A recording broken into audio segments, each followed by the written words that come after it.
দেখতেন নামাজ কায়েম হয়ে যেত, রোজা কায়েম হয়ে যেত, হজ কায়েম হয়ে যেত, যাকাত আদায় হয়ে যেত, সমাজের ব্যভিচার, অন্যায়, অবিচার, জুলুম, বেইনসাফ, ন্যায় বিচার সব কিছু প্রতিষ্ঠা হয়ে যেত যদি দ্বীন কায়েম হয়ে যেত। সুবহানাল্লাহ। দ্বীনের ভিতরে সব আছে। দ্বীনের ভিতরে কি আছে? সব আছে। দ্বীন কায়েম হয়ে গেলে নামাজ কায়েম হয়ে যাবে, এটা আর বলা লাগবে না। ঠিক কিনা বলেন? আমরা নামাজের জন্য আপনাদেরকে অনুরোধ করি। গত জুমা যেটা বলতেছিলেন, আমরা কি করি? অনুরোধ করি বাইরে নামাজ পড়িয়ে, আপনারা আসিয়ে জামাতে নামাজ পড়িয়ে। কিন্তু আমাদের এই ওয়াজ, হুজুরদের এই ওয়াজ বাংলাদেশ জন্ম হওয়ার পরে এর আগেরটা বাদে দিলেন। এই যে 54 বছর 52-53 বছর তো হয়ে গেছে, এই পর্যন্ত হুজুররা নামাজের ওয়াজ কি কম করছেন না? আপনারা নামাজের ওয়াজ করছেন না? সমাজে সবাই কি নামাজে হয়েছে? সমাজে সবগুলা পুরুষ মানুষ কি নামাজে আসে? মসজিদে কি মুসল্লি আসে? ওয়াজ তো আছে, কিন্তু নামাজ কি সমাজে কায়েম হয়েছে? না। রোজা কি সবাই রাখে? না। যাকাত কি সবাই দেয়? না। হজ কি সবাই করে? না। তার কারণ আমরা অনুরোধ করতেছি। কি করতেছি? অনুরোধ করতেছি। আর এই সমস্ত বিষয়গুলি আল্লাহ পাক বলতেছে এগুলো অনুরোধের বিষয় না, এগুলো হচ্ছে আদেশ, হুকুম করার বিষয়। সুবহানাল্লাহ। এগুলো কিসের বিষয়? হুকুম করার বিষয়। আর হুকুম করতে গেলে এখন আমি আপনাদের এখানে আসি, আমি কি আপনাদেরকে হুকুম করতে পারি যে কালকে আজকে থেকে কেউ এক ওয়াক্ত নামাজ আপনারা জামাত ছেড়ে দিবেন না, ছেড়ে দিলে আপনাদের এই শাস্তি হবে? এটা কি আমি বলতে পারি? আমার কি এই পাওয়ার আছে? কথা বলেন, এই পাওয়ার কি আমার আছে? না। কিন্তু এই পাওয়ার থাকতে হবে। কখন এই পাওয়ার আসবে? যখন দ্বীন কায়েম হয়ে যাবে। সুবহানাল্লাহ। দ্বীন যখন কায়েম হবে তখন এই পাওয়ার থাকবে। কথা ঠিক কি? আল্লাহ পাক অনুরোধ করতে বলেন। আল্লাহ পাক কি বলছেন? আল্লাহ রাব্বুল আলামিন ফরমান, আউযু বিল্লাহি মিনাশ শাইতানির রাজীম, কুনতুম খায়রা উম্মাহ উখরিজাত লিন-নাসি তা'মুরুনা বিল মা'রুফি ওয়া তানহাউনা 'আনিল মুনকার। আল্লাহ রাব্বুল আলামিন ফরমান, তোমরাই হচ্ছে সর্বোত্তম জাতি, তোমরাই হচ্ছে সর্বোত্তম উম্মত, সর্বোত্তম জাতি। কেন তোমরা সর্বোত্তম? এই জন্যই তা'মুরুনা বিল মা'রুফ, তোমরা মানুষদেরকে ভালো কাজের আদেশ করবে। বলেন সুবহানাল্লাহ। আল্লাহ কি বলছে? অনুরোধ করার জন্য বলছে না, আদেশ করার জন্য বলছে? আদেশ করার জন্য বলছে। ভালো কাজের আদেশ করবা। তা'মুরুনা বিল মা'রুফ, তোমরা ভালো কাজের আদেশ করবে। এই জন্যই তোমরা সর্বোত্তম জাতি। ভালো কাজের আদেশ করার জন্য বলতেছে, কিন্তু আমরা মানুষদেরকে অনুরোধ করতেছি। অনুরোধ করার কারণে 53 বছরেও একটা আল্লাহ রাব্বুল আলামিনের ফরজ হুকুম জমিনে কায়েম হয় নাই। আমরা অনুরোধ করতেছি, এটা কি অনুরোধের বিষয়? জাতি জাহান্নামে চলে যাচ্ছে, আমার সন্তান আমার চোখের সামনে দিয়ে জাহান্নামের দিকে রওনা করেছে, আমার চোখের সামনে দিয়ে আমার ভাই জাহান্নামের দিকে রওনা করেছে, আমার চোখের সামনে আমার আব্বা জাহান্নামের দিকে রওনা করেছে, আমার চোখের সামনে দিয়ে আমার আত্মীয় স্বজন, আমার ভাই বোনেরা, আমার প্রতিবেশীরা জাহান্নামের দিকে রওনা করেছে। আর আমি শুধু অনুরোধ করতে আছি, অনুরোধ করতে করতে আমার জাতি জাহান্নামের দিকে। কোন দিকে? জাহান্নামের দিকে। আমি তো অনুরোধ করতেছি, কারণ হুকুম করতে গেলে, আদেশ করতে গেলে পাওয়ার লাগবে। কি লাগবে? ওরা কথা কম না, কি লাগবে? পাওয়ার লাগবে। এই জন্য আল্লাহ পাক রব্বুল আলামিন বলেছেন, আকিমুদ্দিন, তোমরা দ্বীন কায়েম করো। দ্বীন যদি কায়েম হয়ে যায়, আর অনুরোধের বিষয় নয়, হুকুমের বিষয়, হুকুম কায়েম হয়ে যাবে। সুবহানাল্লাহ। দ্বীন কায়েম হলে হুকুম কায়েম হয়ে যাবে। তখন আপনাকে এটা বলবে না নামাজ বাজি ভালো লাগলে নামাজটা পড়িস, এরকম না। বলবে অবশ্যই তোমাকে, তুমি সাবালেক আকলমান বালেগ নারী পুরুষ, পুরুষেরা জামাতে বাধ্যতামূলক নামাজ পড়বা। নামাজ যদি না আসো তোমার জন্য শাস্তির বিধান আছে রাষ্ট্রের পক্ষ থেকে। তাহলে দেখবেন কেমনে নামাজ কায়েম হয়ে যায়, ঠিক কি না বলেন? সৌদি আরবে আমাদের প্রবাসী ভাইরা যারা সৌদি আরব থাকে তারা তো দেখিয়ে আসে। আমি একবার গেছি একটা সফরে, ওই হিসেবে দেখছি। আর মক্কা মদিনা খানায় কাবা, মদিনা মুনাওয়ারার আশেপাশে মার্কেট, এক একটা মার্কেটে এক একটা গোল্ডের দোকানে, স্বর্ণের দোকানে কয়েক কোটি বিলিয়ন বিলিয়ন টাকার সোনা আছে, ঠিক কিনা বলেন? এক এক স্বর্ণের চাকা দেখলে এটা আমি একজন আগাইতেও পারবো না। এইরকম একটা কোটি কোটি টাকার সম্পদ রেখে যখনই মুয়াজ্জিন যায় বলতেছে হাইয়া আলাস সালাহ, আর আপনি যখন প্রশ্ন করবেন ও মুয়াজ্জিন হাইয়া আলাস সালাহ, সেখানে গেলে আমার লাভটা কি? মুয়াজ্জিন সাহেব আপনাকে বলতেছে আসো নামাজের দিকে, হাইয়া আলাস সালাহ, আর আপনি বলবেন না ও মুয়াজ্জিন নামাজে গেলে আমার লাভ কি, নামাজে কেন যাব? এরপরে মুয়াজ্জিন সাহেব বলতেছে হাইয়া আলাল ফালাহ, এখানে আসলেই তোমার জন্য দুনিয়া এবং আখিরাতের কল্যাণ। সুবহানাল্লাহ। আপনি যখন বলতেছেন কেন যাব সেখানে, এখানে তো আমার ব্যবসার সময়, আমি যদি নামাজে যাই, যদি আমার কাস্টমার আসে বেরাত চলে যায়, ঠিক কি না? এই চিন্তায় তো দোকানদাররা মসজিদে আসে না, ঠিক কি না বলেন? এই চিন্তা দোকানদাররা মসজিদে আসে না। আরো কিছু দোকানদাররা কয় হুজুর আমার এতগুলা চাকার কতক্ষণে বন্ধ করুন, কতক্ষণে খুলুন। এটা আরেক বিরক্তি। কেন আবার কোন জিনিস চুরি করে নিয়ে যায়, এজন্য তো নামাজে যাইতে পারি না, পরে একা একা পড়ি। আমার ভাইরা, আমার বাবাজিরা, এই অজুহাতে নামাজ কাজা করলে আপনার নামাজ হবে না। এই অজুহাতে নামাজ কাজা করলে নামাজ হবে না, নামাজ হবে না। কিন্তু আমার ভাইরা, আমার বাবাজিরা, রাষ্ট্র যদি নামাজ কায়েম হয়ে যেত, দিন যদি কায়েম হয়ে যেত, ওই যে সৌদি আরবের কথা যখন মুয়াজ্জিন সাহেব বলে হাইয়া আলাস সালাহ, একটা দোকানদার দোকানে থাকে না, কাস্টমার দোকানে থাকে না, কোটি কোটি টাকার সম্পদ দোকানে আছে, সব মানুষগুলি কোন দিকে দৌড়ায়? কোন দিকে? সব মসজিদের দিকে দৌড়ায়। কোন লোক রাস্তায় দাঁড়াবার, দোকানে বসার কোন ক্ষমতা নাই, ঠিক কিনা? আসেনি? থাকলে তো বাড়ে মারি, বাড়ে মারে শ্রোতা ফাঁসা ভাই, শ্রোতা বাড়ি মারে, পুলিশে বাড়ি মারে, ফাঁসায়, দাঁড়ানোর কোন সুযোগ নাই, কোন দিকে দৌড়ায়। দোকান বন্ধ করার প্রয়োজন নাই, খোলার প্রয়োজন নাই, দোকান খোলা, কোটি কোটি টাকার সম্পদ পড়ে আছে, কোন লোক হাত লাগানোর সাহস নাই, আসেনি? কারণ কি আছে? সেখানে দিন কায়েম আছে, নামাজের হুকুম কায়েম আছে।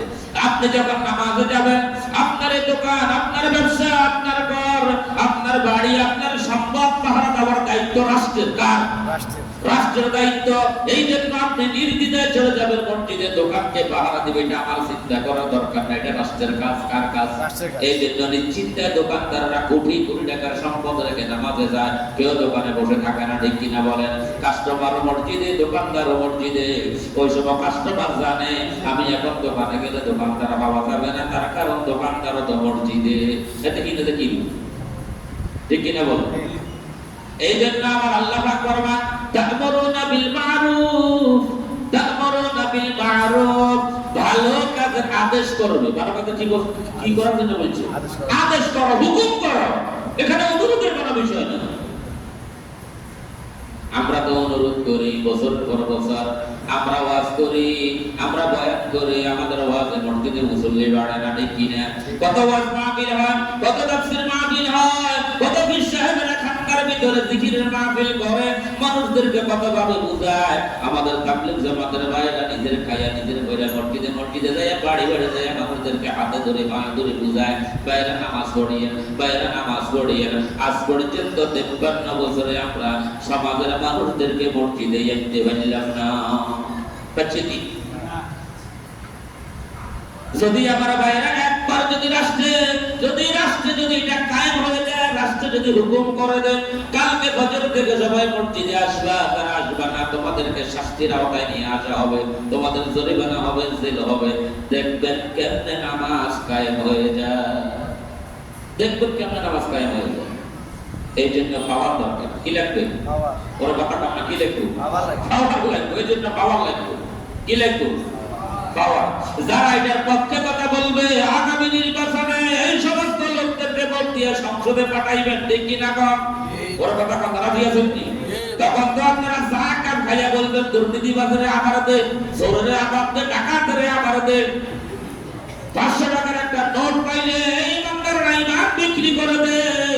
অথচ দিন কায়েম করার জন্য আল্লাহর নবী চমৎকার মোবারক শহীদ করেছেন, মাথা মোবারক ফেটে তরবারি ঢুকে গেছে, আমার নবীজি রক্তে রঞ্জিত হয়ে গেছে তায়েফের ময়দান। এই দিনকে কায়েম করার জন্য আমির হামজার কলিজা দ্বারা চিবিয়ে চিবিয়ে খেয়েছে। আমার ভাইয়েরা, ইমাম হোসেন রাদিয়াল্লাহু তাআলা আনহু নিজের কল্লা দিয়ে দিয়েছেন। আমার ভাইয়েরা, সাহাবায়ে কেরাম জীবন দিয়েছেন, সাহাবায়ে কেরাম জীবন দিয়ে দিনকে কায়েম করেছেন। আর সেই নবীর উম্মতেরা এক কাপ চা খাইয়া 500 টাকার একটা বড় বড় নড়বাইয়া তার ইমান বিক্রি করে দেয়। কেমনে দেশ দুর্নীতি মুক্ত হইব? এই দেশে কেমনে দিন কায়েম হবে? এই জন্য আমার ভাইরা, আমার বাবাজিরা, তা'মুরুনা বিল মা'রুফ, তোমরা ভালো কাজের আদেশ করবা। ভালো কাজের কি করার জন্য বলছি? আদেশ করা, ভালো কাজের আদেশ করবা। ওয়া তানহাউনা আনিল মুনকার, আর যত অন্যায় অবিচার আছে সব অন্যায় অবিচার থেকে মানুষদেরকে বাধা দিবা। মানুষদেরকে কি দিবা? বাধা দিবা। বাধা দিতে গেলে তো আপনার পাওয়ার লাগবে, কি লাগবে? আবার লাগবে। বাধা দিতে গেলে পাওয়ার লাগবে না? লাগবে। এই সমাজের ভিতরে কত মানুষ কত অন্যায় কাজের সাথে জড়িত, চুরির সাথে জড়িত, ডাকাতির সাথে জড়িত।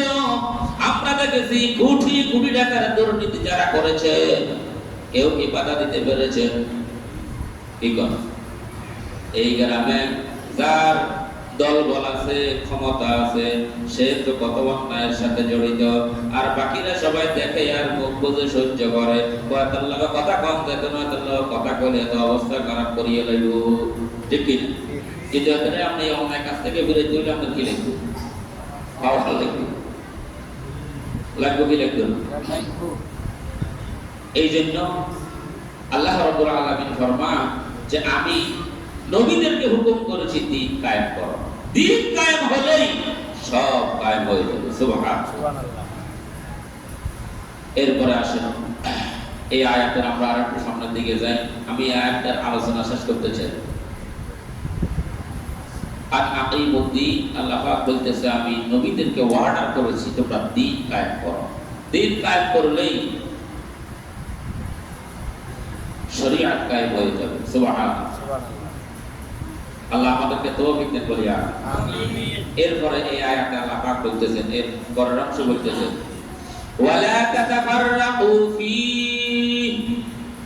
দিন কায়েম করার ব্যাপারে তোমাদের ভিতরে কোনো প্রকার কোনো ইখতিলাফ থাকতে পারবে না, কোনো মতানৈক্য থাকতে পারবে না, তোমাদের ভিতরে কোনো গ্রুপিং থাকতে পারবে না, কোনো ফাটাফাটি থাকতে পারবে না, কোনো প্রকার কোনো দ্বিমত তোমাদের এই ব্যাপারে থাকতে পারবে না। কারো হুকুম আল্লাহর হুকুম।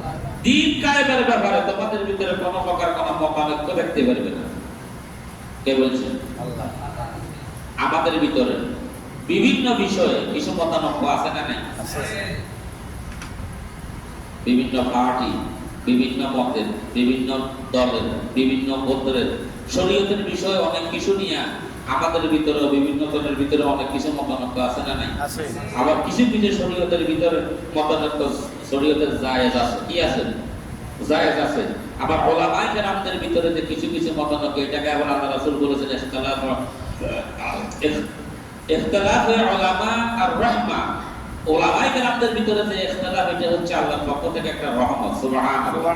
শরীয়তের কিছু কিছু বিষয়, কোন কিছু কিছু বিষয় ধরো আমাদের নবীর আগে হযরত আদম আলাইহিস সালাতু ওয়াস সালামের শরীয়ত ছিল, ওনার সময় যে শরীয়তটা ছিল ওই শরীয়ত ছিল ভাই বোনে বিয়ে করা জায়েজ।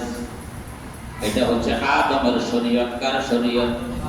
কিন্তু আমাদের শরীয়তে কি এটা জায়েজ আসেনি? এটা কি বলেন?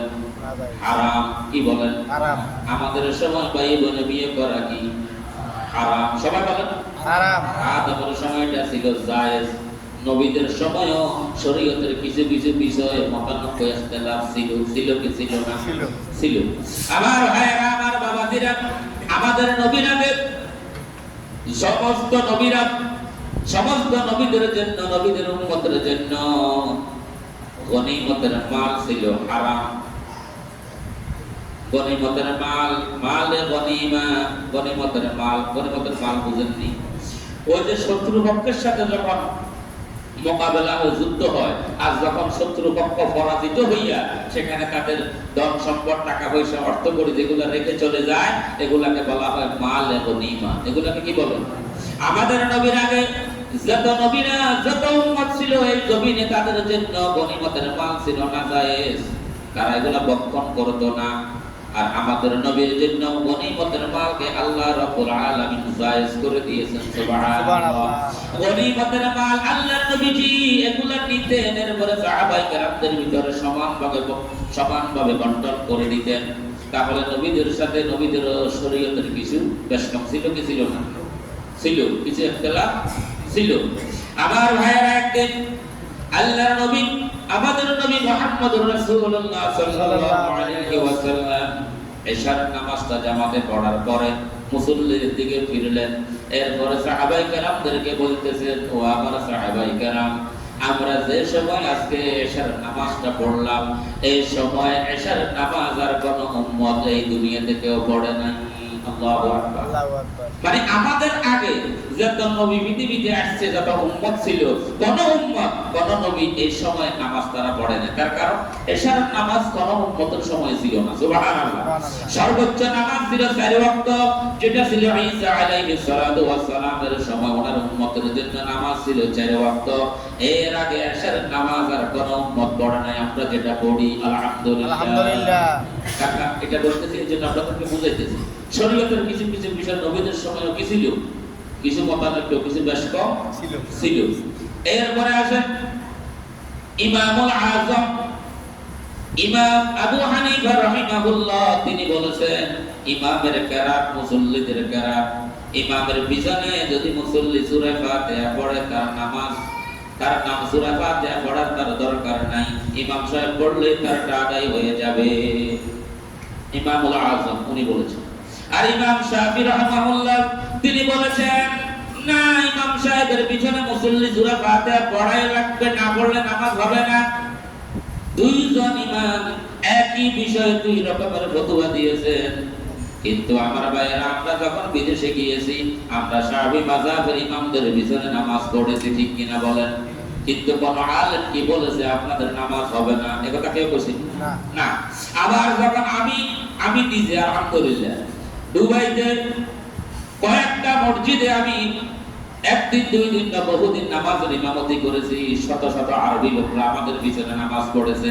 আমি একদিনও আমিন জোরেও বলি নাই, আমি একদিনও নামাজের ভিতরে রফি আদায় করি নাই। আমি যেমনে নামাজ পড়াইছি, আরবিরা, ওই দেশের আরবিরা, তারা এমনি নামাজ আদায় করেছে, কিন্তু তারাও কোনোদিন বলে নাই তোমার পিছনে নামাজ পড়লাম, আমাদের নামাজ হবে না। এটা কেউ বলছে না। তার মানে হলো দুইজন ইমাম দুই রকমের ফতোয়া দিয়েছেন। এরপরে কেউ বলে নাই ওনার পিছনে নামাজ পড়লে নামাজ হবে না, আমাদের পিছনে নামাজ পড়লে নামাজ হবে না, এরকম কেউ বলে নাই। শরীয়তের ভিতরে কিছু কিছু বিষয়ে ইখতিলাফ আছে। কি আছে? ইখতিলাফ আছে না নাই? আছে। কিছু কিছু বিষয়ে ইখতিলাফ আছে। আবার আমাদের দেশে দেখেন বর্তমানে আমরা কেউ হাত তুলি কানের লতি বরাবর, কেউ বুক বরাবর, আছে না নাই? কেউ হাত পাতে নাভির উপরে, কেউ হাত পাতে নাভির নিচে, আবার কেউ এমনি করে শুরু করছে মহিলাদের মতো, আছে না নাই? কিন্তু কেউ কি আপনাদেরকে বলেছে আপনাদের নামাজ হবে না? এটা কেউ কইছে না। আমরা নামাজ পড়াই মসজিদের ভিতরে, ইমাম সাহেবেরা সূরা ফাতিহার পরে ওয়ালা দাল্লিন বলার পরে আমিন আমি বলে আসতে, আমার মতো বাংলাদেশের লক্ষ লক্ষ ইমাম সাহেবেরা আমিন বলে আসতে, কিন্তু আমাদের মুসল্লিরা এমন জোরে আমিন কয় মনে হয় যে কলিজার তল দিয়ে ভয় লাগে, এমন জোরে আমিন কয়, আবার এমন জোরে তাকবীর দেয় মনে হয় যে এটা আমার লোক, একদিন আমার ভয় লাগে ওরে, কিন্তু আমাদের কোনো ভুল করলে আমি এত জোরে লোকমা দিতে আসি, আছে না নাই? কিন্তু কেউ কি আপনাদেরকে বলছে কি না আপনাদের নামাজ হবে না? এটা কেউ বলছে না। আপনি যদি যাই এখন যদি কোনো আলেমকে আমাদের জুবারাটের হুজুরে যাই যদি প্রশ্ন করেন, হুজুর আপনারা তো কানে লতি বরাবর হাত ধরুন, আমি তো বুক বরাবর উঠাই। হুজুর আপনার তো নাভির উপরে হাত পাতেন, আমি নাভির নিচে হাত বাঁধি। হুজুর আমার নামাজ হবে নি। আমাদের যুবরানটা হুজুর হয়তো বলবেন তোমার নামাজ হবে, অসুবিধা নাই, তার কারণ এটাও হাদিসে আছে, ওইটাও হাদিসে আছে, ঠিক কি না বল? আমি আপনাদেরকে বুঝাইতে চাইতেছি যে শরীয়তের কিছু কিছু বিষয়ে ইখতিলাফ আছে, মতানৈক্য আছে, মতের কিছু ভিন্নতা আছে, কিন্তু এটা শরীয়তে জায়েজ আছে। শরীয়তে কি আছে? জায়েজ আছে। কিন্তু আমার ভাইরা, এই আয়াতের ভিতরে আল্লাহ রাব্বুল আলামিন হুকুম করতেছেন আকিমুদ্দিন ওয়া লা তাতাফাররাকু ফি, দিন কায়েম করো, দিন কায়েম করো, ওয়া লা তাতাফাররাকু ফি। এটা শরীয়তের এমন এক গুরুত্বপূর্ণ বিষয়, শরীয়তের এমন এক গুরুত্বপূর্ণ বিষয়, শরীয়তের এমন এক ফরজ ইবাদত, এই বিষয়ে তোমাদের ভিতরে কোনো প্রকার কোনো ইখতিলাফ থাকতে পারবে না, কোনো মতানৈক্য থাকতে পারবে না। সবাই মিলে ঐক্যবদ্ধভাবে দিন কায়েমের আন্দোলন করো।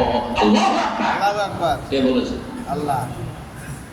এত বড় ফজিলতের বিষয়, এত বড় গুরুত্বপূর্ণ বিষয় জানি, বুঝি।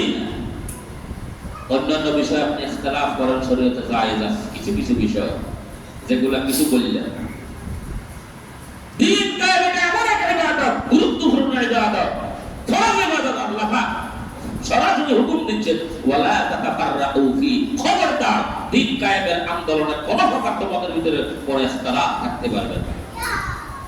সবাই মিলে ঐক্যবদ্ধভাবে এক হয়ে ওয়াতাসিমু বিহাবলিল্লাহ, আল্লাহ পাকের রজ্জুকে শক্তভাবে ধরো। কারণ এটা হচ্ছে জান্নাতের রাস্তা। কোন কিসের রাস্তা? জান্নাতের রাস্তা। শরীয়তের এত বড় হুকুম, গুরুত্বপূর্ণ হুকুম, ফরজ ইবাদত, এই ব্যাপারে জানি না, আর অনেকে আছে জানলেও না জানার ভান করে আছে, ঠিক কিনা বলেন? ঠিক। এবারে এই আয়াতের আমরা আরেকটু সামনের দিকে যাই। কেন কি কমবে আপনি? আল্লাহ রাব্বুল আলামিন বলতেছেন দিন কায়েম করো, দিন কায়েমের ব্যাপারে তোমাদের ভিতরে কোনো প্রকার ইখতিলাফ থাকতে পারবে না, গ্রুপিং থাকতে পারবে না, ঠিক কিনা বলেন? সবাই আমার দিকে তাকান। সবাই রাজি আছেন তো? ইনশাআল্লাহ আছি। অন্তত এই ব্যাপারে সবাইকে এক থাকতে হবে, বলেছে কে? আল্লাহ। এখন আপনি যদি আরেক দিকে যান, আপনি কি আল্লাহর হুকুম মানছেন না? আল্লাহর হুকুম তরক করা হলো কবিরা গুনাহ। কি গুনাহ? কবিরা গুনাহ। ফরজ তরক করা কি? কবিরা গুনাহ। কোরআনের প্রত্যেকটা হুকুম ফরজ, প্রত্যেকটা হুকুম কি? ফরজ। আপনি ইচ্ছা করে ছেড়ে দিয়েছেন, আপনি ফরজ তরক করেছেন। এরপরে আল্লাহ রাব্বুল আলামিন ফরমান কাবুরা আলাল মুশরিকিন মা তাদউহুম ইলাইহি।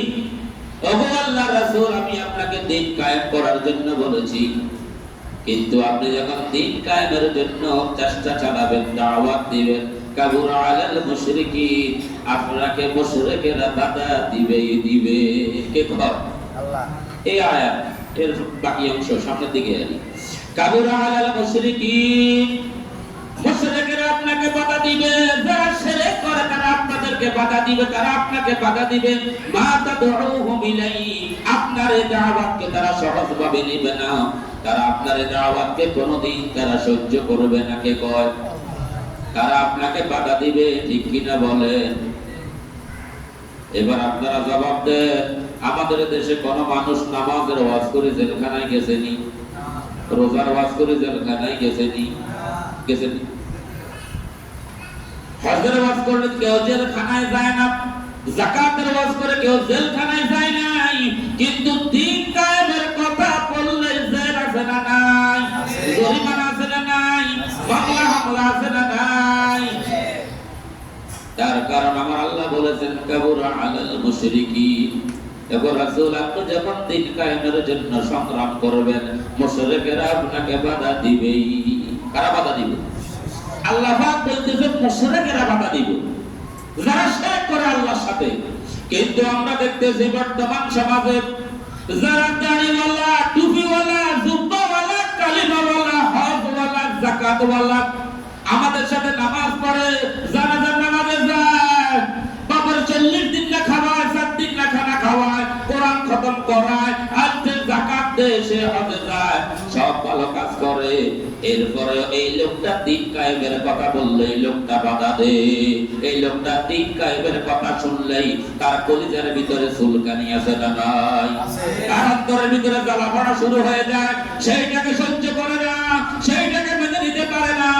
এইরকম কিছু হাজি গাজি নামাজি সমাজে আছে না নাই? এমনি হইলে এটা আল্লাহ পাক বলতেছেন কাবুরা আলাল মুশরিকিন, যারা মুশরিক তারা বাধা দিবে। কিন্তু আপনি যদি দাবি করেন আপনি মুসলমান, তাহলে আপনি দিন কায়েমের কথা শুনলে আপনার অন্তরের ভিতরে যদি হিল্লুল্লাহ জাগে, আপনার অন্তরের ভিতরে যদি হিল্লুল্লাহ জাগে, আপনার অন্তরের ভিতরে যদি আনন্দ না আসে, আপনার অন্তরের ভিতরে যদি খুশির জোয়ার না বয়ে যায়, তাহলে বুঝতে হবে ওয়াল্লাহি আল্লাহর কসম, আপনার কলিজার ভিতরে, আপনার অন্তরের ভিতরে, আপনার দিলের ভিতরে শিরক আছে, শিরক আছে, শিরক আছে, আপনার দিলের ভিতরে শিরক আছে। যদি আপনি এটাকে সহ্য করতে না পারেন, কথা কি বুঝতেছেন? আল্লাহ রাব্বুল আলামিন ফরমান কাবুরা আলাল মুশরিকিন, কাবুরা আলাল মুশরিকিন। ও গো আমার হাবিব, আপনি যখন দিন কায়েমের কথা বলবেন, আপনাকে এই কাজটা এত সহজ কাজ নয়। কে কয়? এটা এত সহজ কাজ নয়, ঠিক কিনা বলেন? ওই যে বললাম, আপনি হুজুর যত ওয়াজ করেন কোনো অসুবিধা নাই, দিন কায়েমের কথা বললেই তারা নারাজ, তাদের অন্তরের ভিতরে জ্বালা পড়া শুরু হয়ে যায়, ঠিক কিনা কন? এরকম লোক আছে না নাই? এখানেও থাকতে পারে, এখানেও থাকতে পারে, বাহিরেও থাকতে পারে, বহু জায়গায় আছে না নাই? আর এই সমস্ত কথাগুলি বললেই ওনারা বলে হুজুর রাজনীতি করে। এটা কোন রাজনীতির কথা হইল নাকি? এটা আমার আল্লাহর কথা। আমি সূরা 13 নম্বর আয়াত থেকে বলতেছি। আপনি 13 নম্বর আয়াতের অর্থ, ব্যাখ্যা, বিশ্লেষণ এখন সবার ঘরে ঘরে বাংলা তরজমা এখন নসিব আছে। আপনি একটু নিরপেক্ষ দৃষ্টিতে নিজের ব্রেনটাকে ঠিক করি, আপনি নিজে ওড়ি চাইয়েন, আপনি কোন রাস্তায় আছেন, আপনার অন্তরের ভিতরে শিরক আসেনি, আপনি নিজে বার করিয়েন। অন্তত আপনি ঘুরে ব্যাগ না বুঝলে অন্তত বাংলা পড়লে মূল কথা আনতে হবে। তো মূল কথা আপনি বুঝেছেন না, আপনি কোন জায়গায় আছেন। আল্লাহ পাক বলতেছে বাধা দিবে মুশরিকেরা। কারা? মুশরিকেরা। অবাহাতারা বাধা দেয়। ওই যে আরেকদিন বলছিলাম, এই দেশে দিন কায়েমের জন্য হিন্দুরা বাধা না, অমুসলিমেরা বাধা না, খ্রিস্টান, বৌদ্ধ, ইহুদি, নাসারা এই দেশে বাধা না। এই দেশে বাধা হচ্ছে নামদারি মুসলমান, নামদারি মুনাফিকরা। এটা সহ্য করে না, এটা শুনলেই অশান্তি শুরু করে দেয়, জ্বালা পড়া শুরু হয়েছে।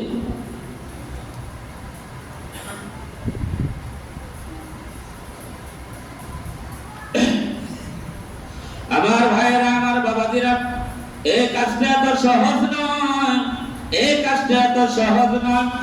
এই দিন কায়েমের কথা যারা বলে না, দিন কায়েমের কথা যারা বলে না, আমরা দেখেছি দিন কায়েমের যারা কথা বলে না, ওই সমস্ত আলেমরাও, এই সমস্ত আলেমদেরকেও আমাদের দেশে, এই সমস্ত আলেমদেরকেও যারা দিন কায়েমের কথা বলে না, তাদেরকে ওই যেটা বললাম, তাদের অন্তরের ভিতরে শিরক আছে, এগুলো সহযোগিতা করে, ঠিক কিনা বলেন?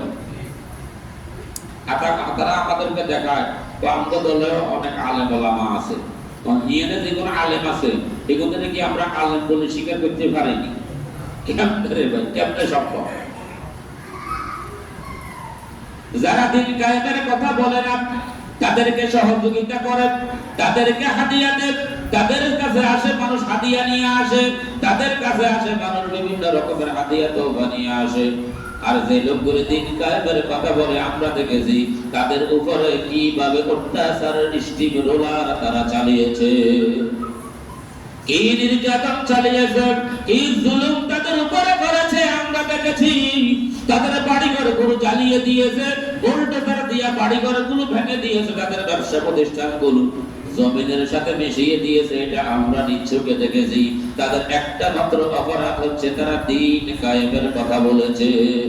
কিভাবে তাদেরকে ধরে ধরে কিভাবে তাদেরকে হত্যা করা হয়েছে, তাদেরকে গুম করা হয়েছে, তাদেরকে ফাঁসির রায় দিয়া, ফাঁসির রায় দিয়া, মিথ্যা মামলা দিয়া, মিথ্যা সাক্ষী দিয়া, ফাঁসির রায় দিয়া কত কৌশল করে তাদেরকে ফাঁসিতে ঝুলানো হয়েছে। একটা মাত্র অপরাধ, শুধুমাত্র দিন কায়েমের কথা বলেছে। অপরাধ কি? একটা মাত্র অপরাধ, তারা দিন কায়েমের কথা বলেছে। আর আমার মতো যারা সলিমুদ্দিন গলিমুদ্দিন আছি, আমরা যারা দিন কায়েমের কথা বলি না, আমাদের জন্য হাদিয়া আছে, আমাদের জন্য গরু আছে, ছাগল আছে, দামি দামি মোবাইল আছে, আমাদের জন্য দামি দামি ঘড়ি আছে, ঠিক কিনা কোন? আমরা কোনোদিন একটা মামলাও খেলাম না, আমরা কোনোদিন একটা দিনের জন্য জেলও গেলাম না। আমরা আছি হাদিয়ার অপেক্ষায়। আর যে অল্প বয়সের লোক যারা দিন কায়েমের কথা বলে, তাদের উপরে কি অত্যাচার আর নির্যাতন হয়েছে এটা এই দেশের মানুষ দেখেছে। ঠিক আছে, আপনারা দেখেন না? আল্লাহ আমাদেরকে বুঝার তৌফিক দেন বলি আমি। কারে দিন কায়েমের পথে বাধা কারা? মুশরিকেরা। কারা? যাদের অন্তরে শিরক আছে, যারা আল্লাহর সাথে শিরক করে। কোন মুসলমান ঈমানদার এই কাজে বাধা দিতে পারে কেমনে? তাহলে হে নিজের মুসলমান দাবি করবে কিভাবে? এটা শোনার পরে, দিন কায়েমের কথা শোনার পরে, আপনাকে কেউ দাওয়াত দেওয়ার পরে, আপনাকে কেউ আহ্বান করার পরে, আপনার দিলের ভিতরে যদি আনন্দ সৃষ্টি না হয়, আপনার কলিজার ভিতরে যদি খুশির জোয়ার না বয়ে যায়, তাহলে আপনি বুঝে নেবেন আপনার কলিজার ভিতরে শিরক ঢুকেছে।